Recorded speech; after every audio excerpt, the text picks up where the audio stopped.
পৃথিবীতে শুনে সাজাপ্রাপ্ত আসামির জন্য আবার কাজের বুয়া থাকে। ক্ষমতার মসনদ থেকে সেদিন বিদ্রুপের সুরে শেখ হাসিনা বলেছিলেন, কারাগারেও ওনার ফাতেমাকে লাগবেই। ভাগ্যের কি নির্মম পরিহাস!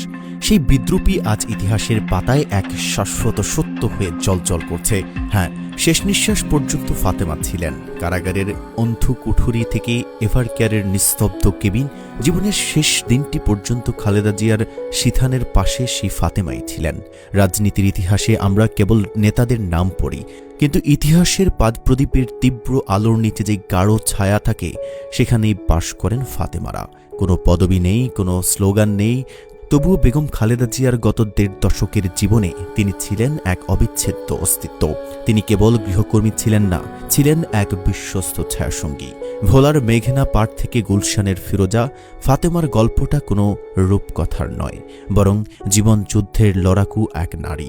ভোলার মেঘনা পাড়ের এক সাধারণ বধূ, স্বামী হারিয়ে অভাবের তাড়নায় ২ অবুঝ সন্তানকে বুকে পাথর বেঁধে রেখে এসেছিলেন ঢাকায়। ২০০৯ সালে যখন তিনি খালেদা জিয়ার বাসভবনে প্রবেশ করেন, তখন কে জানত এই সাধারণ প্রবেশই একদিন তাকে ইতিহাসের এক অসাধারণ সাক্ষীতে পরিণত করবে। বাথরুমে আনা নেওয়া, ওষুধ খাওয়ানো কিংবা নির্ঘুম রাতে হাতটি ধরে বসে থাকা, এসব কেবল দায়িত্ব ছিল না, ছিল এক আত্মার বাঁধন।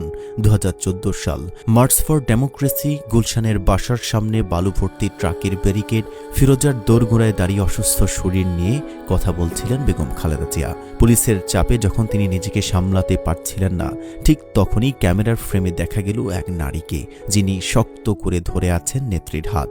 তিনি ফাতেমা। ২০১৮ সালের ৮ই ফেব্রুয়ারি খালেদা জিয়া কারাগারে যাচ্ছেন, কিন্তু তিনি একা নন। আইনজীবীদের আবেদনে এবং আদালতের অনুমতিতে স্বেচ্ছায় কারাবরণ করলেন ফাতেমা। পৃথিবীর ইতিহাসে এমন নজির বিরল। শুধুমাত্র সেবার জন্য, ভালোবাসার জন্য, কোনো অপরাধ ছাড়াই জেলের অন্ধকার বেছে নিচ্ছেন। নাজিমুদ্দিন রোডের সেই নির্জন কারাগারে ফাতেমা ছিলেন খালেদা জিয়ার একমাত্র পৃথিবী। মহামারীতে এবং শেষ যাত্রায় ২০২১ সালের করোনা মহামারী যখন আপন মানুষও ভয়ে দূরে সরে যাচ্ছিল, তখন ৫৩ দিন হাসপাতালের কেবিনে পিপিই পরে ছায়ার মতো দাঁড়িয়েছিলেন ফাতেমা। লন্ডন থেকে ঢাকা প্রতিটি সফরে, প্রতিটি চিকিৎসায় তিনি ছিলেন খালেদা জিয়ার পাশে। আজ ২০২৫ সালের ৩০ ডিসেম্বর, এভারকেয়ার হাসপাতালের সাদা বিছানায় সব শেষ। ১.৫ দশকের ডিউটি শেষে ফাতেমা আজ বড় একা। যার হাত ধরার জন্য তিনি জেল খেটেছেন, করোনা শুয়েছেন, সংসার ত্যাগ করেছেন, সেই হাতটি আজ বরফ শীতল।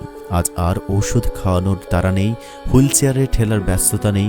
ফাতেমা বেগম প্রমাণ করে দিয়ে গেলেন, সব সম্পর্ক রক্তের হয় না, সব আনুগত্য ক্ষমতার জন্য নয়। কিছু সম্পর্ক গড়ে ওঠে শুধুই মানবিকতা আর পরম মমতায়।